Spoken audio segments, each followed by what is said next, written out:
Okay, kia ora everybody. Thank you so much for being here this evening, especially on a really rainy, awful Wellington day. My name is Georgina Campbell and I am a journalist at the New Zealand Herald. I'm in the twilight years of my 20s, so I'm very flattered to be considered a young reporter and join these young councillors this evening, who are also all in their 20s. So we have Tamatha Paul from Wellington City Council, and her colleague Teri O'Neil will be joining us. She's just running a few minutes late and sends her apologies. We have Josh Trlin from Porirua City Council sitting next to me, and Sophie Handford in the middle there from Kapiti Coast District Council. So I think this is a really interesting question. Why on earth would you want to be a city councillor in your 20s? Oh, I'm very grateful that some people do, because I think it's refreshing that people my age can actually vote for people their age. And I was thinking about what it's like to be in your 20s at the moment, and there are glimmers of hope, and certainly sometimes it's fun, but we need people who know what it's like to be locked out of the housing market, who understand that sort of feeling of COVID-19 eating away at your youth a little bit. And we're facing a world where climate change is really starting to bite. So let's have a chat. We'll start with you, Tam. I remember when you were the president of the Students' Association at Victoria University. I remember you making submissions in that capacity. So what made you want to have a seat at the other end of the council table? Tēnā koutou katoa, kia ora George, thank you for that introduction and for hosting us here today. Good question, and yes, I made many submissions before I even entertained the idea of standing for City Council. And I think it probably was those engagements with councillors that made me feel like, okay, we really do need to be represented around this table. And I remember getting into arguments quite often with my Lambton ward councillors who represent the 20,000 students at Victoria University about lots of different issues, yeah, I guess for me it was putting my name forward was about putting what at the time the community that I represented, which is students, putting those issues on the map and making them a point of debate and having councillors be accountable to them and have plans for solving a lot of those issues. And it just so happened that the Wellington community thought I was good enough to be a councillor, and so I'm getting to the end of that term now, but I've found, you know, what makes me want to be at the table and what makes me want to stay at the table is councils are, you know, they're almost dangerous in the sense that such a small part of the population actually votes for councillors, such a small part of the population even engages in council processes, and for a very long time there have been particular communities that have been overrepresented around the council table, and young people and Māori and disabled people and a whole bunch of other communities that I can list off have not been represented around the table. And so to wrap that all up, you know, and coming to the end of the last 3 years, I think it's been extremely powerful having young people around the table. I think me and Teri have been able to make massive changes for our city. I think we've helped young people in Pōneke feel represented, feel seen and feel heard in the debates about their futures and about their present situations as well. And it's powerful, it's not merely tokenistic, and I think we've really taken hold of that and made the most of it. So I'm really happy that I did it, although when I first got in there I was like, well, what the heck am I up to? But I'm sure everybody feels that way, but as a young person you're just reminded that you don't know what you're up to all the time. And after so long of, you know, young people not having people around the council table who, you know, understand their experiences, has it been quite difficult to actually get them to engage, even though they feel like, you know, they're represented now?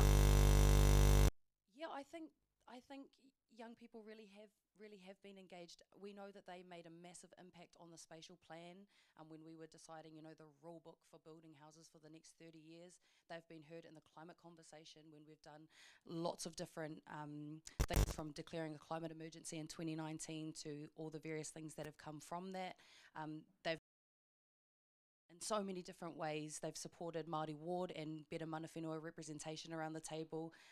So yeah, I would say they're engaging, they're involving themselves. It looks different, but it's refreshing, and I think they're really manifesting the city that they want to inherit in the future. And Sophie, what about you? Because with School Strikes for Climate, you helped mobilise more than 170,000 young people, which is very impressive.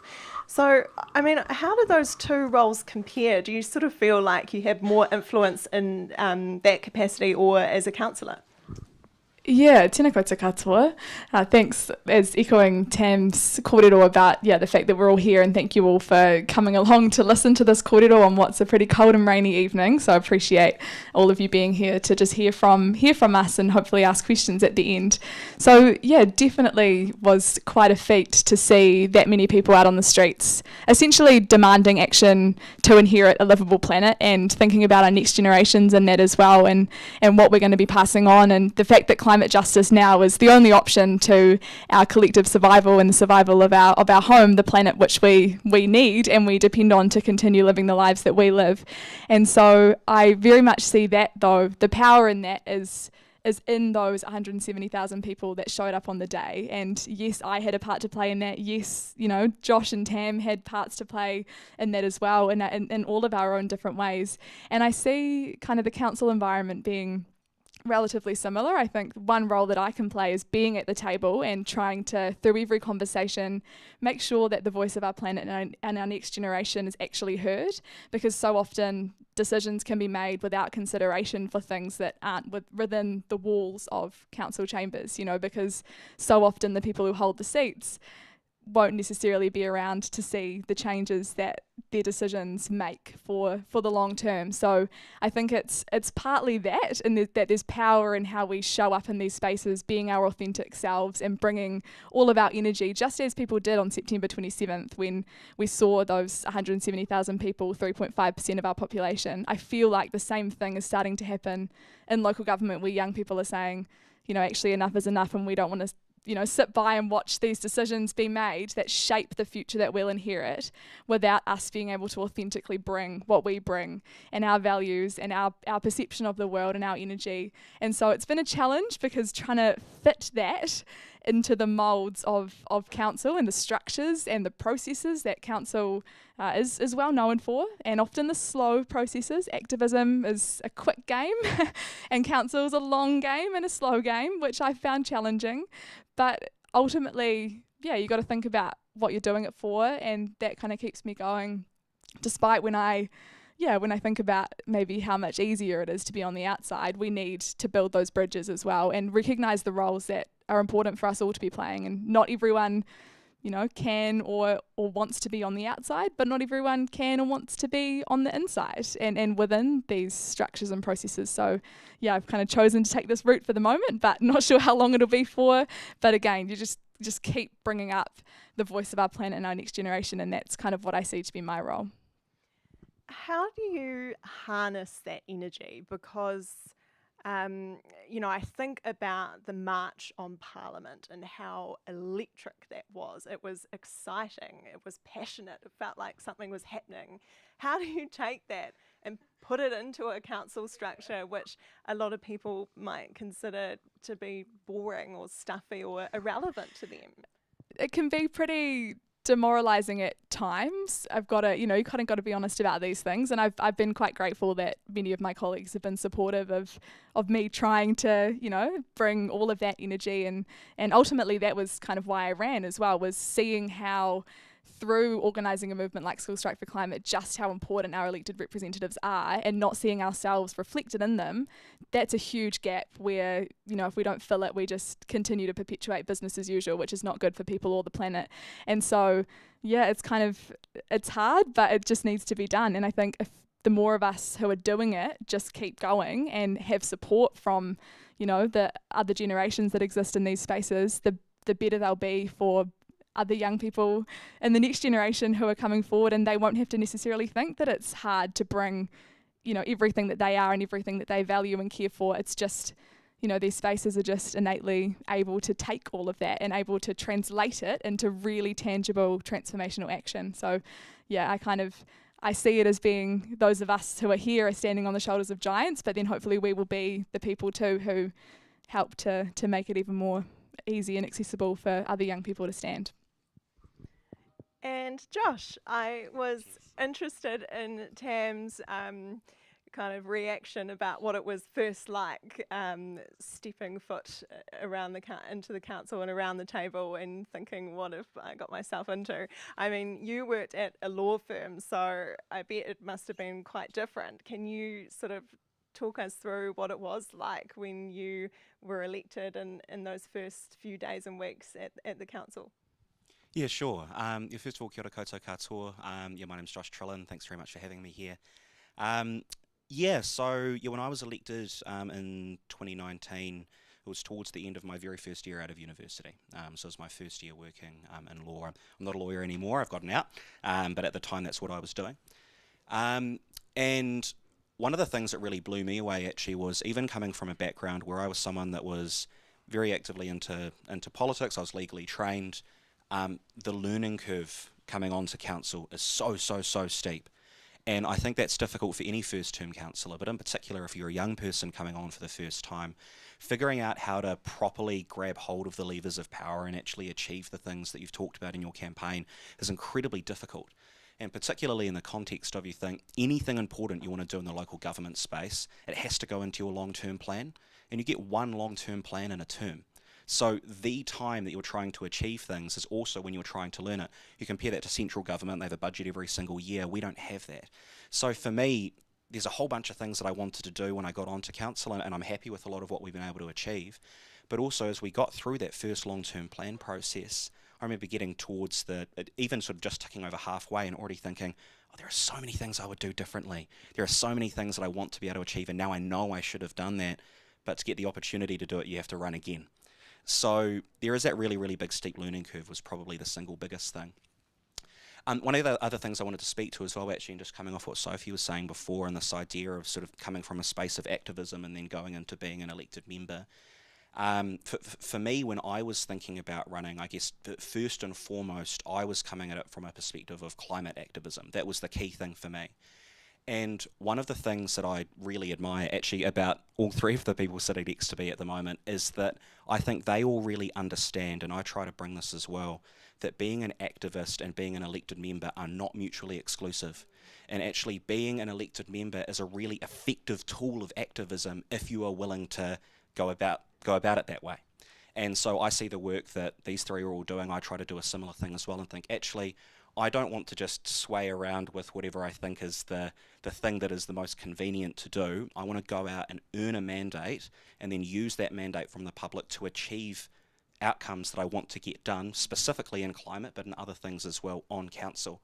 And there's a big movement in that direction, I think, particularly with younger people who are running, because we see a lot of the people that sit around council tables for years and years and years and haven't done the work that needs to be done. And we have all of these problems that we now have to deal with, and it takes some bold vision to be able to do something about that. The main example I would use of that is water, and the place that we're in with Three Waters right now. Now, whatever you think of the Three Waters reform, I personally am in favour of it. The reason we are in the place that we are currently in is because for decades and decades and decades there has been this sustained underinvestment. We consistently, councils up and down the country have made the politically convenient decision to not raise rates as much as they need to, and as a result we're in the place we're in now. And what really terrifies me about that is that we're seeing the exact same thing happening again when it comes to climate change right now, and for local government, especially in the adaptation space. We know the changes that are coming. They're on their way. If anything, they're going to be either what we think they are or maybe even worse. We can get out ahead of that through investing now in our adaptation. And if we don't, we're going to have a whole Three Waters situation again on climate infrastructure in about 20 years. So for me, it was looking at those things, thinking about the fact that at the time, Porirua City Council didn't have a long-term climate strategy at all. No funding allocated specifically to climate change. On the outside looking in, I was thinking, well, someone's got to do something. I'll put my hand up and I'll go for it. And on Three Waters, I mean, how hard is it to look around the table at some councillors who would have been there when those decisions were made and say, well, you guys haven't done a good job here, and also we need to change the way we do things because we've got this other thing coming called climate change. I mean, what's that like dealing with your colleagues? It can be really tough. And because we're sort of at this nexus point at the moment where we're simultaneously making up for these decades of underinvestment in water infrastructure, and then we need to get out ahead on adaptation, and on top of that we've got inflation the way that it is at the moment, people are saying, well, why are my rates so high? And we're saying, well, we're simultaneously catching up for 40 years of underinvestment, planning ahead for the next 40, and then dealing with the economic conditions as well. It makes it really, really, really difficult. But you still have to do the right thing. So when I'm engaging with other councillors around the table, a lot of them, to be fair, are actually willing to accept the fact that some of the decisions that were made were wrong. One of the most revealing conversations I had actually was with current regional councillor for Porirua Tawa, Jenny Brash, who's a former mayor of Porirua. And I talked to her about this specifically in the context of water, and she says, yes, we underinvested. But the reason that we did that was because we just did not understand at the time what was happening. We didn't have the information that we needed, and we wanted to keep rates down because there's always that political pressure, and the easiest way to do it was water. And she's very willing to admit that. The thing now is that now that we know what the problems are, we have to be able to do something about it. And to their credit, at least in Porirua, I can't speak for other councils, the councillors who have been around for a while have recognised that as well. And that's part of the reason why I think we've been able to start to really turn that ship around in this term. But there is still so far to go. Teri, kia ora, welcome. Lovely to see you. G'day, George. Apologies, everyone, for my tardiness. Lots of traffic. I was just thinking about relationships around the council table, and I think you and Tamatha have certainly been on council during a term that I would describe as quite testy and chaotic at times. So polite. What has it been like for you dealing with that, as a young person? I mean, going into this, I was always kind of conscious that we are stronger as a collective voice rather than an individual. So I've really enjoyed working with the Fab Five, as some have dubbed it. But so we had a Labour block, a Green block, and then we had a block of some really strong independents, and Tam is one of them. And those relationships and starting from a good spot of values. But yeah, you use some very polite words to describe what council's been like. We've been called much worse. But yeah, honestly, I get on with most people, like 99% of the things. I would not agree with Nicola Young on, but we both respect each other. And I think with the mayor, for example, he likes his fair sprinkle of greenwashing, and I'll appreciate that green support when it comes to natural environment and stuff like that. So we can always find common ground, and yeah, it's better. It's personally, I like politics if you're able to show your colours and show your values and just be honest from the front, and then we can work forward from there. And showing your colours was not supposed to be a party reference. I just saw your eyes go up like that, and I was like, oh, maybe the wrong word to use, but yeah. And you have been a really big advocate for the natural environment. So, I mean, what are some of the things that you have achieved while you've been on council? Yeah, number one, 27 million for predator-free Wellington, so accelerating our 10-year plan to go predator-free up to 5 years, and that was with when Eugenie Sage was in government, and putting it a bid through the Green Jobs for Growth, I believe it was. So we got 20 new jobs, and something in the contract that said a steer towards working with mana whenua relationships to employ young kaitiaki and young Māori people across Wellington out of the pandemic. So that's probably number one. Number two is adding about 3 more pockets of significant land to our outer greenbelt, which is awesome. But I would really like to start turning that around into turning the conservation around from it's nice to be able to visit this super inaccessible place with my 4-wheel drive or a very small private ticket into some public land, but I want us to be able to kind of turn the key a little bit more on conservation and make it more of a understanding our relationship with parks and people and ecology, and to do that, you know, this coming term it might look at like opportunities for land back, working with mana whenua, including in our greenbelt. I know that's also a policy that TAM has, but looking maybe twisting it a little bit going forward, changing the way that we look at conservation and the natural environment. But those are top three. Yeah. One thing I'm interested in is, like, would you recommend being a city councillor to your friends?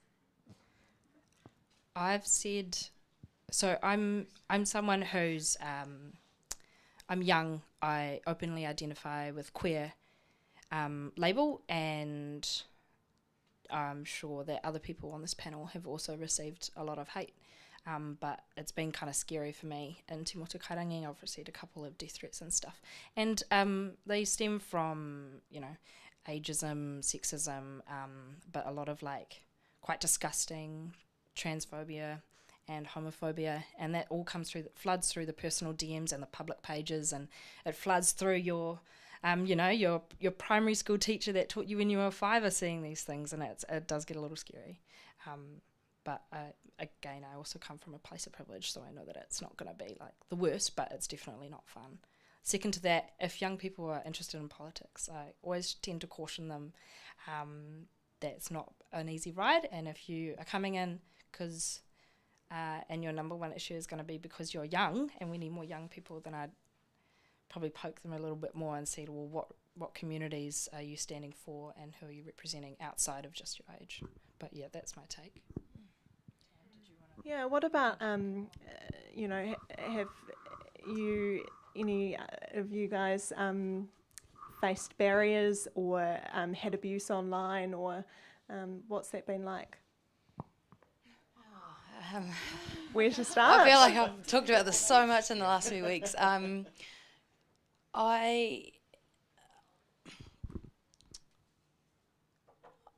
don't really know. I mean, I think there's obviously racism out there, and there's ageism and all the isms like Teri was just saying. But I mean, it just doesn't really factor into my life at all, because I don't really care what they have to say. Like, I think, you know, like where I come from and the communities that I represent are my strength, and I just have so much to do. I don't have time to entertain what they think about me, because I know what my communities think about me. And if I even for a minute had the time to read what they have to say, or even responded to it, I'd be busy all day long doing pointless stuff, and our city wouldn't get anywhere. And I don't get paid to do that. I get paid to do mahi. But it is, I mean, at the same time, it is serious. You know, you see the abuse that, Nanaia Mahuta and Debbie Ngarewa Peka and, you know, even our Prime Minister get, and it's disgusting.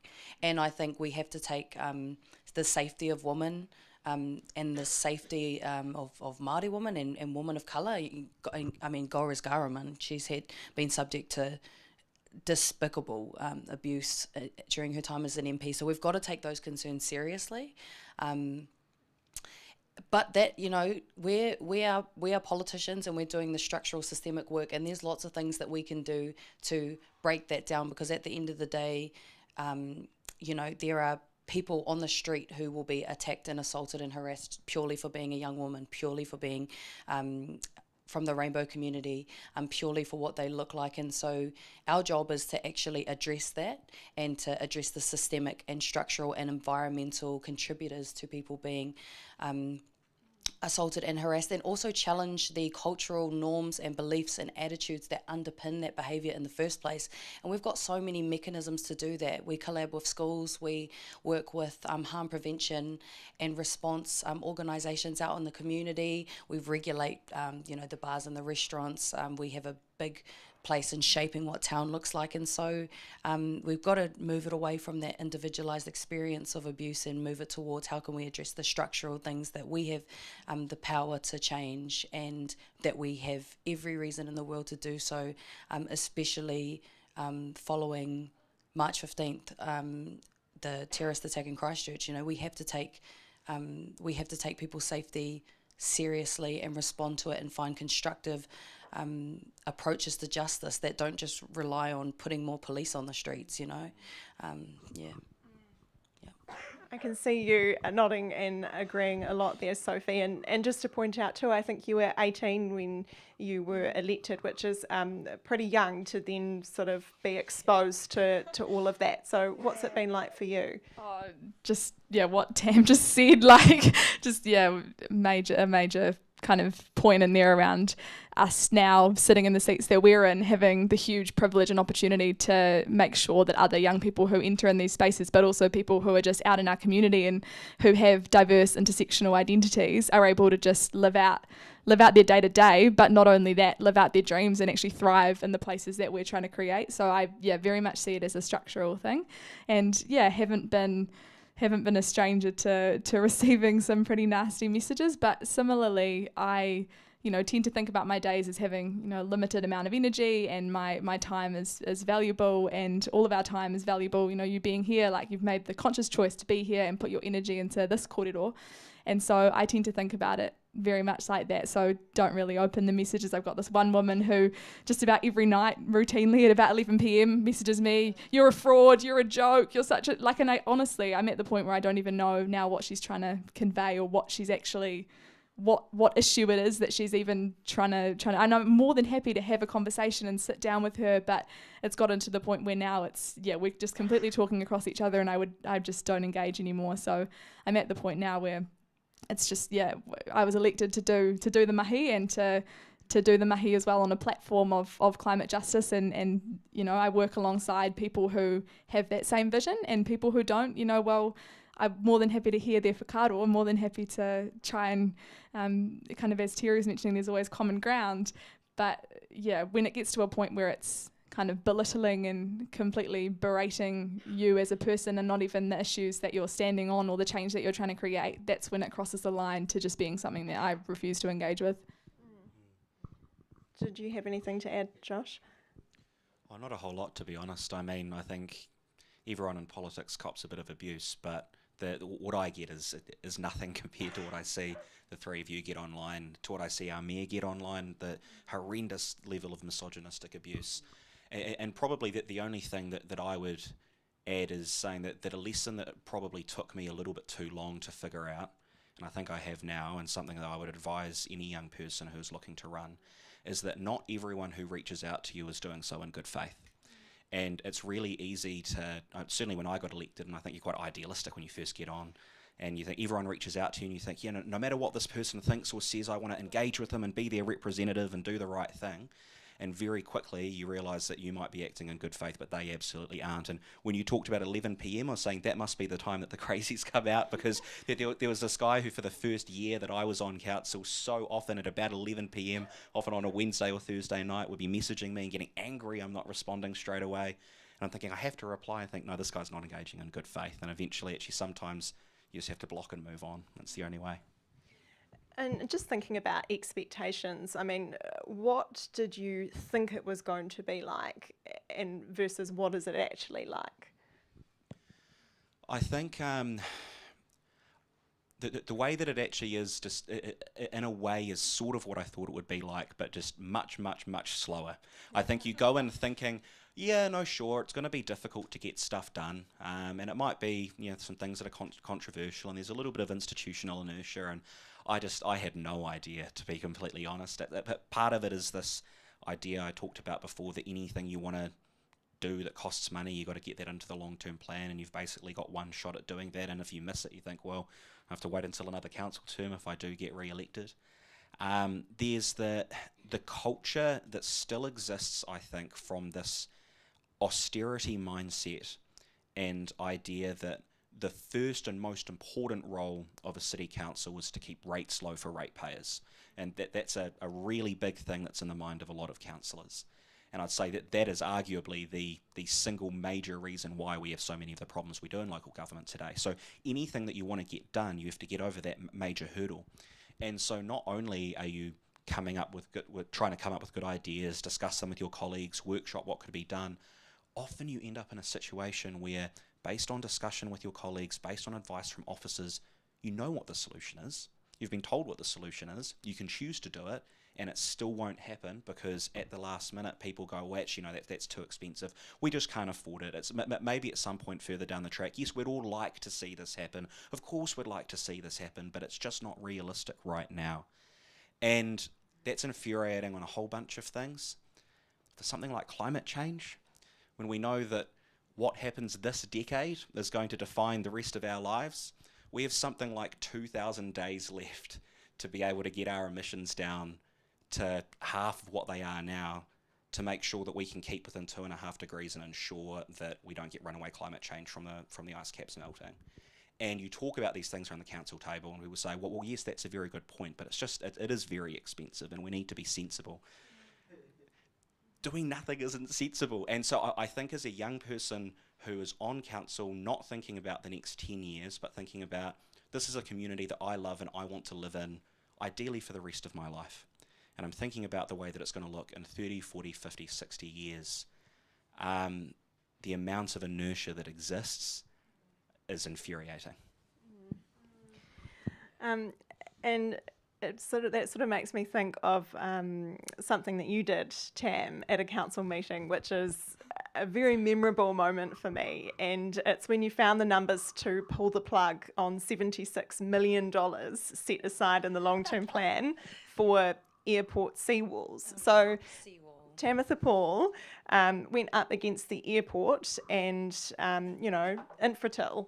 Like, what was that like? Because they were obviously quite shocked that you'd managed to pull that off. Oh, it's honestly one of my proudest moments. And I actually forgot about it, but it was really good. I was sitting there reading our long-term plan, and I just saw this budget line and this big amount of money for the airport, and I was like, what's that for? And then it, did a little bit of ringing around, what's this all about? And it said airport extension. And I was like, I don't think we should do an airport extension in the middle of a climate crisis. And so, as big institutions do, I was getting all different answers from different people. And then you had like the airport CE was saying, no, this is for your seawall along your road. It's not for the airport extension. And then you had the chair of the airport board emailing us that morning saying, you committed to the airport runway extension and you said you were going to do it in 2017. So you need to commit to it. And I was just like, there's just something fishy going on here. This is the one and only opportunity we're going to have this term to show the airport, we're serious about holding them to account for their emissions. It's not necessarily the planes, it's more that they profit from car parking. And their financial model is built up around the use of individual private vehicles, and they make so much revenue off that big, ugly car parking building. And obviously they've tried really hard to obstruct different parts of Let's Get Wellington Moving, which is all about moving more people with fewer vehicles and getting a, low carbon transport system for Pōneke. And so they're just being so annoying. And so, I just thought, I'm going to do it. I'm going to put forward a motion to take that money off of them. And yeah, we did it. And there were so many warnings about why we shouldn't do it and why we'd be such terrible stakeholders if we did it, and all the excuses that these big institutions like to make. Because what you find working in these spaces is that a lot of these institutions protect each other, and a lot of the people know each other and they do protect each other. And there were lots of cautions and stuff, but we took it out. I think it was like 8-7. It was really it was really close, eh? But then we did it, and it sent a strong message, I think, that, get with the program or we won't be supporting you. And you will not use public funding to fund your polluting activities. We need to hold the biggest polluters in town to account. It's not about, shaming people for driving a car necessarily as an individual. It's not about making people feel the individual burden of the climate transition. It's actually about, again, structural change, challenging capitalism and challenging the biggest polluters, and the big way you challenge them is you take the money off them. So yeah, I'll be proud of that. If I don't get in again, I'll happily wear that as one of my biggest achievements.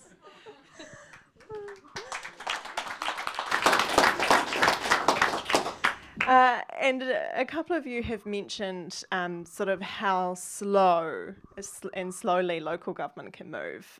Even as a reporter, it's quite frustrating, to be honest, spending hours watching you decide on one little thing. But Teri, I just wonder, can you think back on anything that you just wish would move a bit faster, or that you've been frustrated by in council, or something unexpected that you thought would be an easy thing to get across the line? Oh, everything. There are several things, like when you first go in, you're so energised and you've got all these projects on your mind, and you can see a crisis that's been, swelling up over the years as you've been watching council go and go and go, and you hear different things. One probably major one is, since like 2010-ish, in my community in Kilburnie, we'd been waiting for some social housing upgrades, and every time they'd be put in the annual plan or the long-term plan, and every time that they came to another long-term plan term, councillors didn't see it as a priority, and they just put off these upgrades to eventually it was completely awful. And our community was lucky enough to have quite a few social housing upgrades, like Kutuku flats and stuff, but others like Granville, which, if you've been following, that relationship with those flats are kind of coming to an end, and it means that a lot of those tenants are being displaced. But yeah, there's loads of little handfuls of like, can we repaint the rainbow crossing? Hey, you promised us in 2016, what's happening with this transitional housing unit? Or you've sat in those 7-hour spatial plan meetings with us, but yeah, am I missing something big? But you're good. Tam or Josh? Yeah, so thinking about this, one example that I would use, so again in the climate space, so I mentioned before that before I ran for council there was no long-term climate plan. We didn't have any dedicated climate resources in Porirua. So if you think about the way this timeline looks, I decide sort of early 2019 that I want to run for council on a platform of climate change. That's the year of the election. I'm not deciding super early, so you can say that's the beginning of the timeline. I'm fortunate to get elected to council, and I get on and say, okay, well, we can't do anything yet because there's no resources allocated, and because we don't have any climate change dedicated officers, we don't actually know what it is that we could do to be able to reduce our emissions. So what we'll do is we'll go through a process of putting some money aside in the long-term plan. So we start doing things there. Okay, we'll make it a strategic priority, proactive response to the climate crisis. We'll allocate some money in the long-term plan. So the long-term plan then happens in 2021. So straight away, that's sort of 18 months it's taken after you've been elected for that to get through. Okay, we've got the money allocated. Now we can hire some officers who can start doing the work.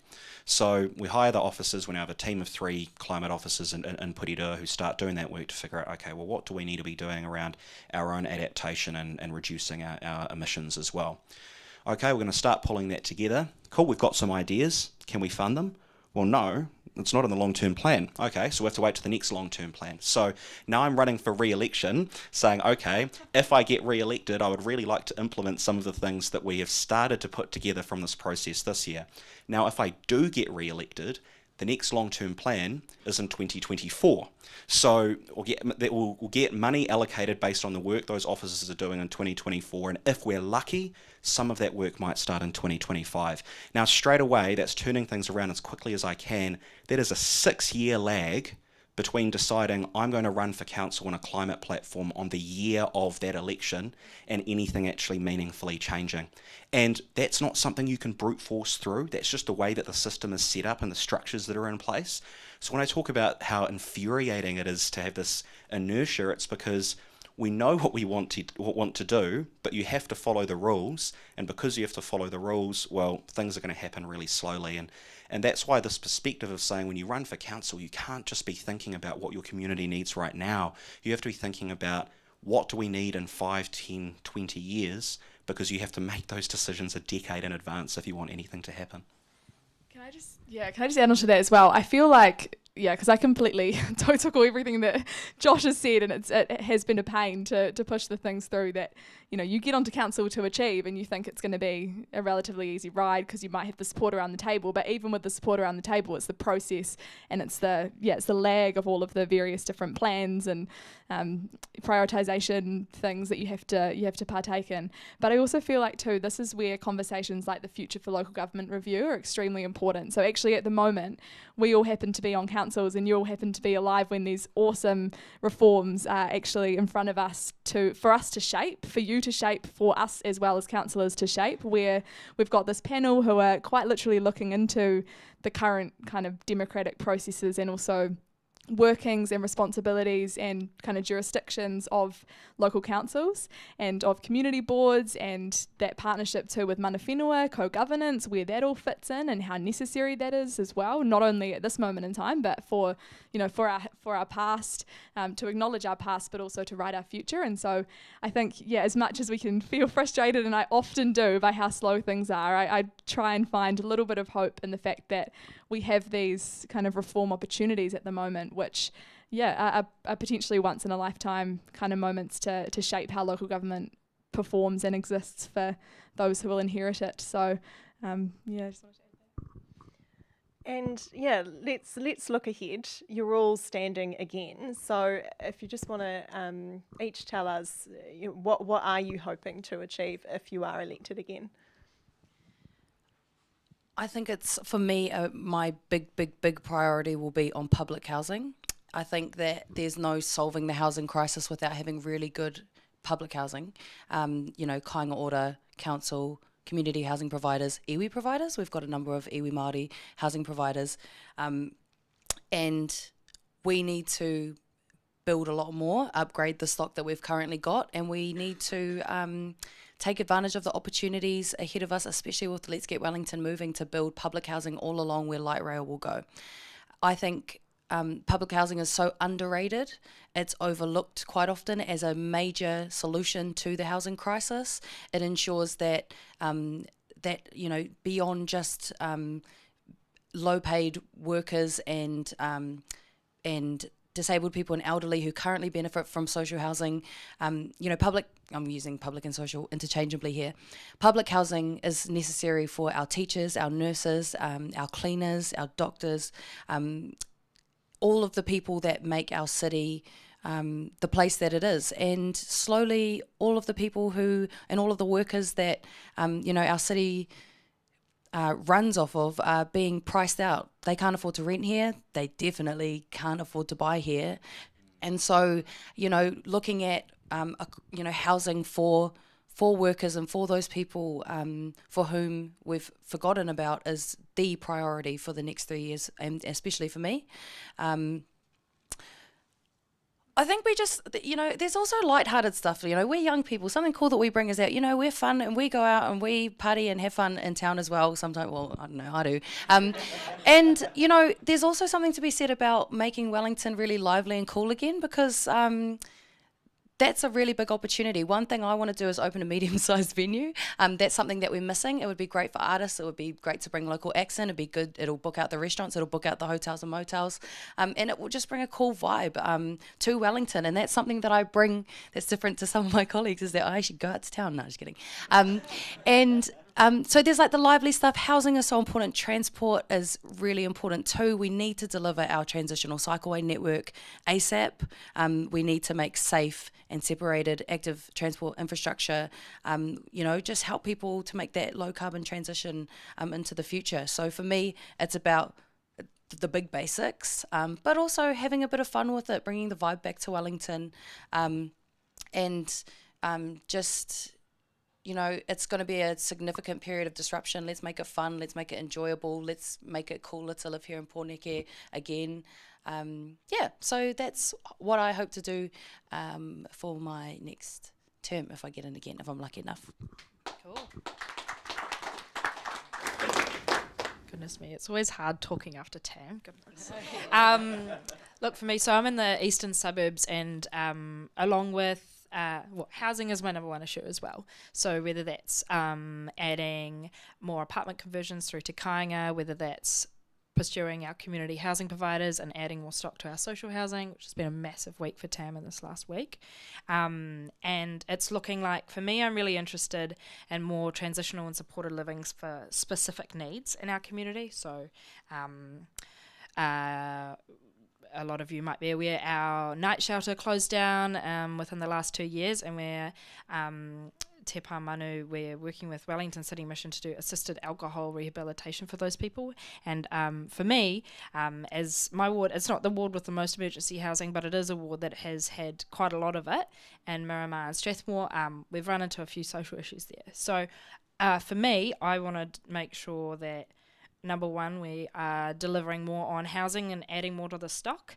Number two, our community resilience programs are looking across a wide range of things, and as well as the rehabilitation stuff, investing in our young people. So I've got a $4.4 million skate park on the cards, destination skate park for Kilburnie, and looking for more second spaces for young people, as well as Tam's done some brilliant work with Poneke Promise, which is a central city initiative to reduce harm, but we've also got our harm in our suburbs as well. So I want to be picking that up in my area. So yeah, those are my top two. I'll leave it at that. Cheers. Oh yeah, so for a bit of context too, I'm Kapiti Coast District Councillor, Pakikirihiro Mati Ward. So my kind of aspirations for the ward specifically, and kind of looking at the wider coast, housing is huge for us as well. We're expecting 32,000 people to move out to Kapiti and call our beautiful district home in the next 30 years, which is massive growth, considering also that house prices are already way too high, and there are already people facing huge challenges with finding a safe, dry, warm, affordable place to live. And so setting up some sort of community land trust to partner with council and mana whenua to actually help provide some of that housing so that it is kind of earmarked for the people who need it most, and instead just people who can afford to, say, buy a second place out on the coast to use as a beach kind of holiday home. So really focusing on building the houses, or council partnering to build houses, because currently we haven't really done a whole lot in that space, and we've begun some really awesome work in the last trainium to get stuff up and running. We've also established a climate emergency action framework in the trainium just gone, and so I helped to create that and get that over the line. And just today we had a briefing about setting an ambitious district-wide emissions reduction target. So I'm trying to get support for Kapiti to be carbon neutral as a district by 2040, potentially even earlier, and that's going to mean we need huge investment in our cycleways and walkways network, something similar to a climate action targeted rate, where people know that some of the money that they give in with each rates take is actually going to contributing directly to the infrastructure we need to then deliver on those targets. So continuing to really push forward the mahi in the climate space. And one of the other big priorities for me is kind of better connecting our council table and finding ways to better collaborate across different political divides and interests, because I think, as we've kind of all mentioned, a lot of these issues, there's massive interests for all of us, and for those of you in the room and those of us on council tables across New Zealand, to be addressing them for not only us now but those that follow. And they shouldn't be issues that divide us, especially ones where we're talking about the well-being of people and the planet. So housing's a big focus, continued sustained action on the climate crisis. We're too employing a few more people into our sustainability and resilience team to continue doing that mahi to act on the ambitious net zero target that we end up setting, fingers crossed. And so I'll be continuing to push that mahi forward if I am to be elected again.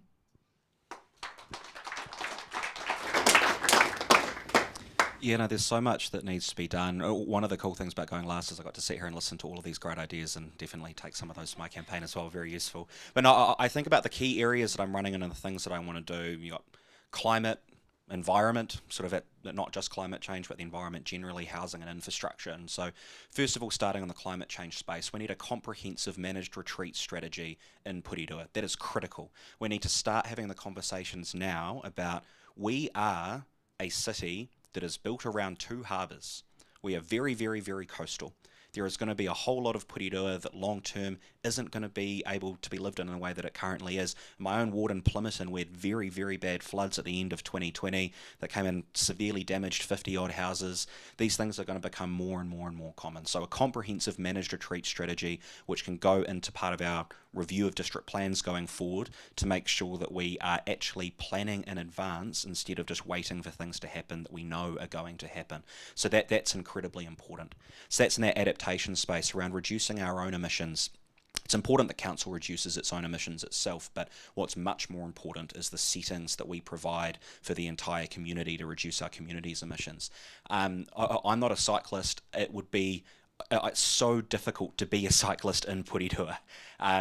Almost all of the cycling infrastructure we have is for leisure cycling. It's not suitable for people who are looking to use cycling as a serious means of transport. Certainly not if you're someone who is new to it and wants to make sure that you're safe. And I think we have a huge opportunity for somewhere around, I don't know how well people know Porirua, along Mana Esplanade. Now that Transmission Gully has come in, it's a huge bypass past Porirua. There's a whole bunch of roads that used to be State Highway 1 that do not have State Highway 1 level of traffic with 4 lanes. That's great. Let's take one of those lanes on each side. Let's have a really safe biking lane that we can build in. Let's make sure that you can get from Pukerua Bay to Plymoughton right through into Porirua City cycling safely, and that you would be comfortable with your child going and doing that travel as well. Let's create a Porirua where people are comfortable with the idea of their 9-year-old cycling to school by themselves and not worrying about the fact that they're going to be hit by a car because you don't have the infrastructure in place. And the important thing about these sorts of changes is that yes, it's good from an environmental and a climate perspective, but it creates better communities too. It's about improving the quality of life and the way that we're actually living and engaging with each other as a village and as a community. And so when I'm thinking about these things we want to do in the climate space, one of the things I'm constantly thinking about is how can we marry that up to other things that improve our quality of life as well, and that would be an example of that. So a lot of those things in the climate space, and there's a whole lot more as well, that I'm really looking forward to seeing what's going to come out of some of the reviews that we're doing at the moment. In terms of the environment outside of that, biggest problem in Porirua is the pollution that's getting into our harbour. We're doing a lot of great work around that, but there is so much more that needs to be done. The thing I'm probably the most proud of that we've done this term is fully funding our streamside planting project, which over 20 years will result in 6 million plants planted across every stream that feeds into Porirua Harbour to reduce silt and sediment runoff that's getting in. Now the problem is we are on track, in the absence of doing something dramatic, for Porirua Harbour within 50 years to basically turn into a salt marsh because it's filling up so quickly. And that's because of development that's been going on.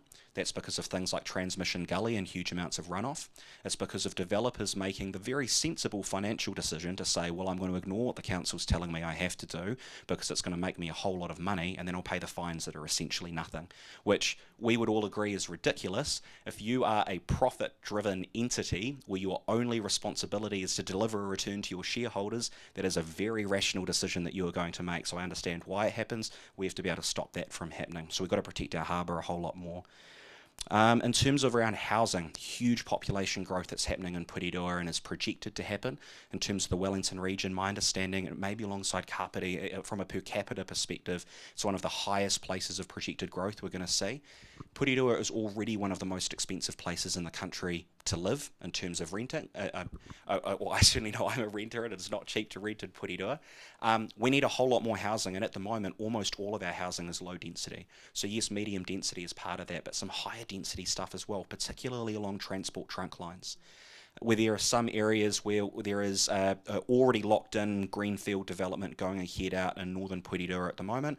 Okay, yes, there are environmental issues that go with greenfield development, but also it's happening, so let's jump on that as an opportunity to develop a suburb that is built differently to what we're used to, where people don't necessarily have to rely on cars as their main form of transport. If you live in Porirua at the moment, you almost basically have to have a car because what we have in terms of our infrastructure just isn't good enough. So let's build this new greenfield development in a way where actually you don't need a car. It's easy to be able to get down to the trains to be able to get into Wellington. So we've got a chance to reimagine that as well. So I really want us to take that opportunity. And then you've got core infrastructure. We've started turning the ship around this term, I think, in terms of the investment that we're making, particularly in water. But this is a sustained investment we're going to have to make every single council term and every single time there's going to be this huge pressure to start cutting back again because it's just too expensive. But every time we do that, we're chucking a hospital pass through to the next generation, and that's how you get exploding pipes in Wellington. We're seeing that sort of thing in Porirua as well. So I guess that's all a very big long way of saying a whole lot more of what we've started and a whole lot more of new stuff as well, particularly around climate, and not being afraid to be leaders on it. And I think, and this is the last point that I would say, that the pitch that I try to make, particularly in the context of Porirua. Porirua is a very, very young city in terms of the people that live there. 40% of people in Porirua are under the age, are 24 or under. That means almost half the people that live in Porirua are younger than I am. Porirua is a young city. It is a seaside city with 2 harbours. It's a city that has a huge Polynesian population. If a city like Porirua isn't taking leadership on the climate crisis, who can we possibly expect to take leadership on the climate crisis? And this happens every time I bring this up and I talk about it around the table. Well, yes, we need to do our bit, but we should be looking to be in the middle of the pack. It's too expensive to get out ahead. Well, someone has to get out ahead, and if it isn't a city like ours, then who's going to? So that's my number one focus. Well said. Well, it's exciting to hear about your aspirations and plans for your various cities and wards. So we'll open the floor to questions now, and we can run around with the mic so that you can ask your question.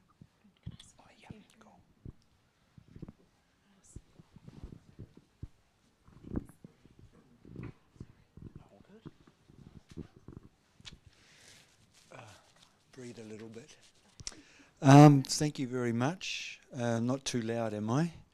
There were some great questions there, and it's really encouraging to see your inspirations and what you have done, with the obstacles that you have been through.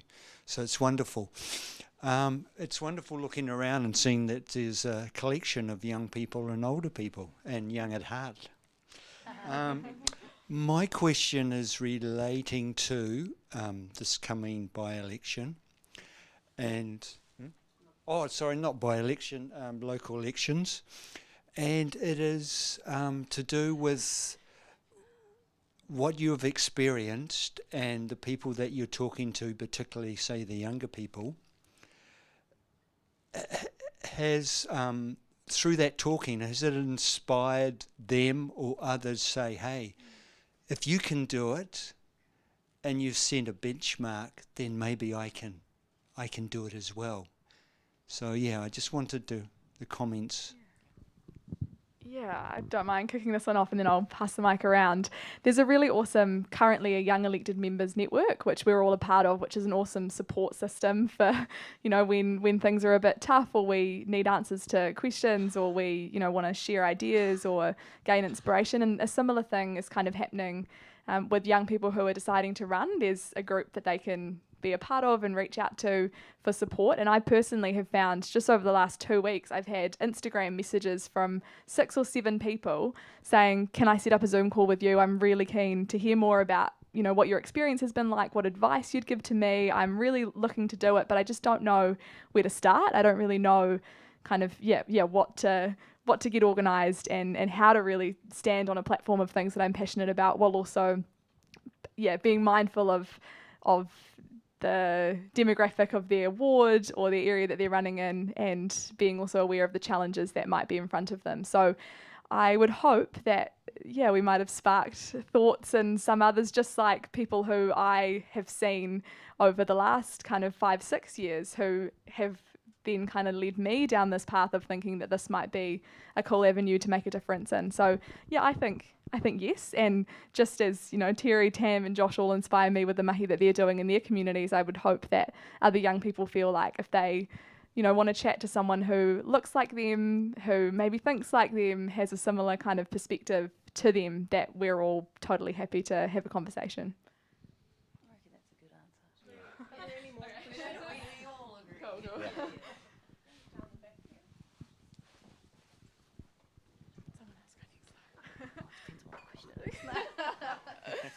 Cheers. Kia ora koutou.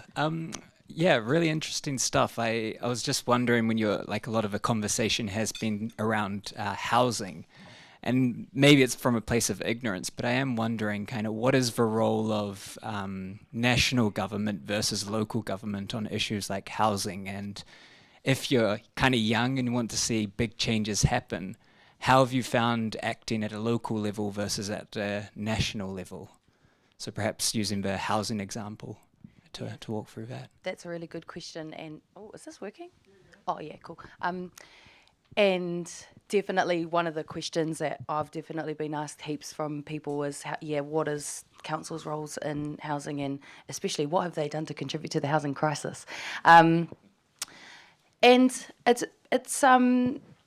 I guess it's pretty straightforward. So central government obviously set the rules in the Resource Management Act, and they're doing their reforms at the moment. And they can do other things that enable more supply of housing, which they've been doing heaps of lately. So they have introduced these medium density residential standards, which allow for more density in urban settings where there will be population growth. And so they can do that real mandating, kind of setting the direction work. They also do a bunch of really important stuff like the building code and permitting what kind of building materials you can use, and all that really important, structural stuff around housing.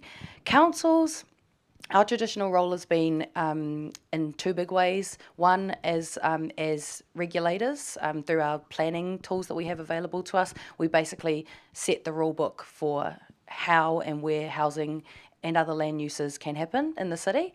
And this is controversial, but I think, maybe it's not, but councils, and especially urban councils, and especially Wellington City Council, have traditionally been really restrictive in the type of housing and how much housing they allow to be built. And so our council has really tried to change the tide on that and made some really big decisions to make it easier for people to build housing. And that's not without consequence, and kind of Josh was maybe a little bit describing that in the way that developers are profit-driven and obviously take shortcuts that are sometimes to the detriment of the environment, in pursuit of profit. But I think the reality is we've gone so hard on the regulating in the long history of council. There can't be any, we're kind of trying to swing the pendulum back in this direction to make it more permissive and to be able to build more housing. And so that's a constant battle that happens in society. And I see there being quite a lot of a generational divide in that argument. But I think we will hopefully get to a place where we can all agree that we need to build more houses. So there's that regulation, but then there's also the massively underrated but the best possible solution, which I was talking about before, which is public housing. Wellington City Council is the third biggest landlord in Aotearoa. We have 3,500 tenants. We own 2,000 units. I think, Philippa? Yeah. She's my idol. I'm just saying, Philippa Howden-Chapman.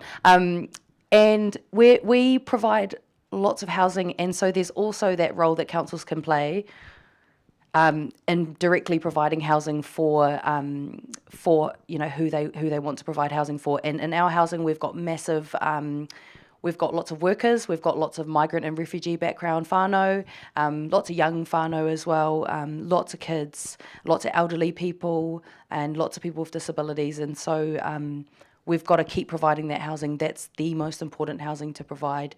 And like I was saying before, if we're serious about the housing crisis, we need to make sure that we always have this conversation.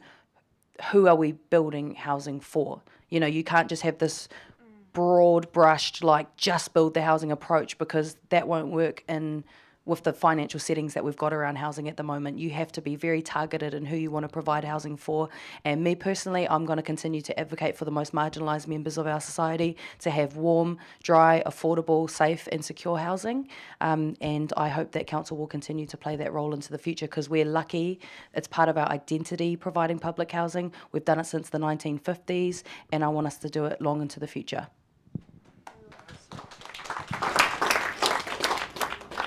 I'm studying it, so that's how I know those things. Just so you know. A bit of a nerd. Oh, sure. Okay. Hello. Very good to hear you all talking about the environment and so forth. Whoops. With which, of course, we completely agree, even though we're a great deal older than you are. But I do have a question to ask you. Perhaps I exclude you because you come from a district where you say that you've got a lot of young people coming along. Given the fact that you've said repeatedly tonight how short of money councils are, and you're going to have to choose, you're going to have to prioritise, you people here, you three, how are you going to prioritise the development of cycleways over the development of public transport if you have to do so? I personally am of the opinion that Wellington is has got an ageing population, and that the climate is unsuitable for most people to cycle in. We've got a very, very keen cyclist in the family who's only in her 50s, and she would cycle anywhere, but you know, we admire her and we just want to find out whether she's actually done it over the last 3 days. It's an ageing population. It's got dreadfully difficult topography. It's very dangerous in a lot of places to cycle. And what was the other thing I was going to say? And the public transport. So how are you going to prioritise this in Wellington, please? That is a very good question, and I think it's something that certainly I've grappled with over the last 3 years, because it's not always going to be a clear-cut solution, and a lot of our communities are really diverse in that way. I don't think they have to be exclusive or one or the other. Personally, you know, with big programs like Let's Get Wellington Moving, seeking to make the most, take an equity-based framework, so we are looking to encourage public and active transport use above the mode of the private car the most. But that also doesn't mean that we are eradicating cars completely. That might work for some areas, but things like having accessible car parks and having more rideshare opportunities, so like Mevo and other facilities like those, when maybe you yourself or your household doesn't have 2 cars on the driveway, but perhaps we might have 1 car per every 5 houses or something like that. So for me, I think it can be a little spooky when we talk about prioritising and deprioritising some things, but I do think that I've got the eastern suburbs, so I've got like Miramar and Mapuia and stuff like that, and the bendy buses tend to do kind of well, but occasionally do get stuck on a corner. And it's all about making sure that our infrastructure is foolproof for the future, because if I raise kids, I don't want to be, like Josh was saying before, I want to be able to send them to school on a scooter or a bike, or take a really wide path. Hopefully they can roller skate or something neat like that. But yeah, it's if we're designing spaces for people, for feet, for wheels, and then we think about cars a little later on from that, then we can ensure that it's still going to be as accessible as possible. And there is an opportunity for that, and Let's Get Wellington Moving. No, I love cycleway Tam. No, just kidding. I just really quickly wanted to say that Wellington is actually quite a young city, and I think our median age is like 42. And there, you know, we've got the public sector here. Yeah, it's a young city. We've got all the tertiary students. We've got all the public sector workers who tend to be pretty young,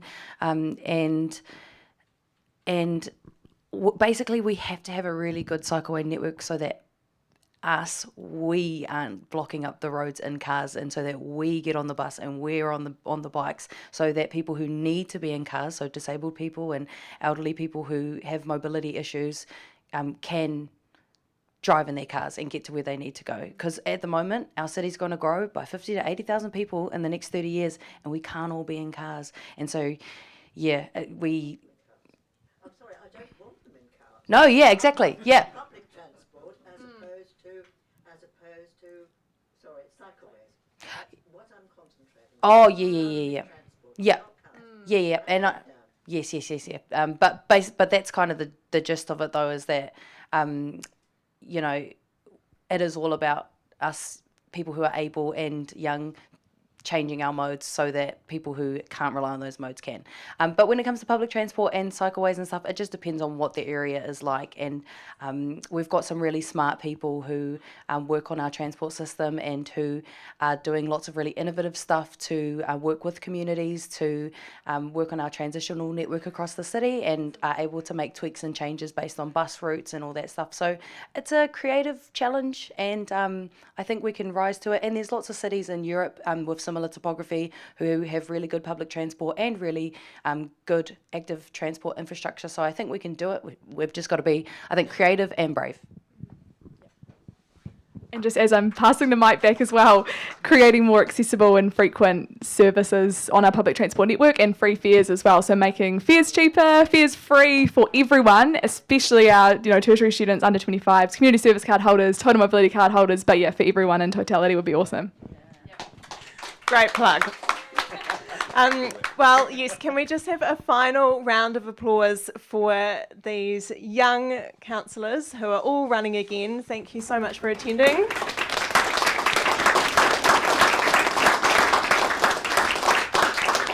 And it's been a pleasure having this conversation with you tonight. Thank you so much.